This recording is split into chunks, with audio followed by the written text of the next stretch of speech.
I'm Laura Hayes, sitting in our pristine but lonely living room. The clock ticking in sync with my restless thoughts. Our house is grand polished. High ceilings, but it feels like a shell. 5 years ago, I married Daniel, a driven architect whose dreams I cradled as my own. Back then, we'd walk hand in hand under the stars, laughing about the future. Now, I barely recognize us. He's at the top of his game, admired by colleagues while I tidy our home, masking the ache that settled in my chest. I miss the man who'd bring me Daisy's hut, listen to my hopes today. Our talks are brief, our time fleeting. I smile through it, but I'm hollow tonight. Daniel comes home late again. I greet him with a soft "How was your day?" hoping to spark something busy. He mutters, eyes on his phone, brushing past me to his office. My heart sinks as the door shuts.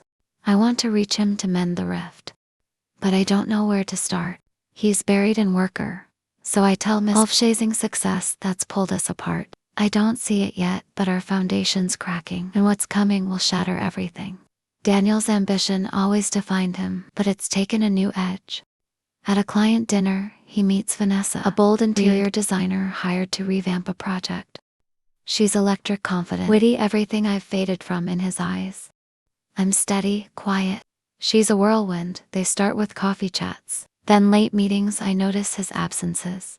Stretch weekends at the office. Faint whiffs of her citrus perfume on his jackets. I say nothing, afraid of the truth. He's slipping away, drawn to her spark while I cling to memories of us. My days blur into rhodoneclean gardening, volunteering at the community library. It's my haven, surrounded by books and kind faces. My friend Ellie, the librarian, sees through my calm. You're dimming, Laura, she says, urging me to fight for myself. I nod, but I'm not ready to let Daniel go. I tell myself his long hours are for us, that he's still the man I love beneath the distance. But each time he dodges my questions or rushes off, doubt creeps in. The library becomes my escape, where I help plan readings, my quiet strength earning smiles. Ellie calls me resilient, but I feel fragile. The gap widens. Daniel's late nights aren't just worky. Smell her on him, see his guarded glances. I know something's wrong, but fear silences me. One night I wait up, hands clasped on the couch.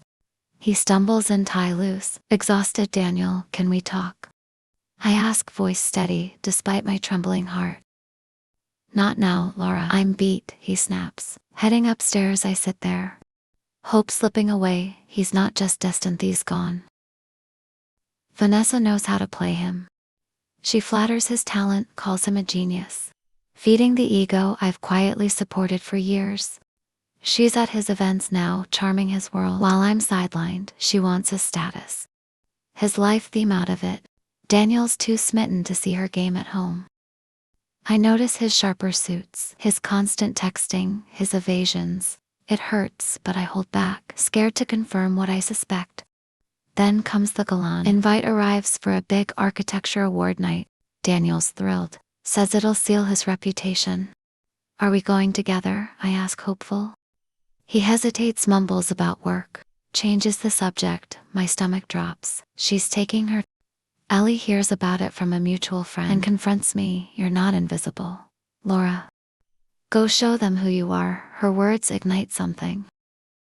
I decide to attend, not for him, but for me. I prepare carefully, choosing a sapphire dress that hugs my frame, my dark hair swept up in the mirror. I see the woman I've buried, strong, worthy. At the venue, chandeliers gleam. Voices hum. Daniel enters with Vanessa, her red dress flashing, her arm on his. They shine, but I feel I shift as I step in. I'm not the faded wife they expect. I'm radiant, composed. Vanessa's smile tightens. Daniel freezes, guilt flickering in his eyes. I glide through, greeting familiar faces, my grace disarming them. Whispers follow, hairs. She been. Daniel watches, unnerved by this version of me. Vanessa clings harder, hissing at him, but he's distracted. Our eyes meet. I hold his gaze, then turn away. He approaches later by the dessert table. Laura, you look amazing, he says, softer than usual. Didn't expect you here with her. I reply, cool, but sharp. He stammers, I didn't know you'd come. Would it have changed anything? I ask. He's silent. Enjoy your night, I say, walking off, leaving him rattled. Vanessa fumes, her control slipping. She snaps at him later, choose Daniel. He's torn, realizing I'm not the shadow he thought. I sit with Ellie sipping wine, feeling the weight lift. I came for myself. Not him seeing him with her stings. But I'm not broke, numb, free that night. Daniel's quiet, haunted by me. I don't know if he'll stay, but I know I'm enough.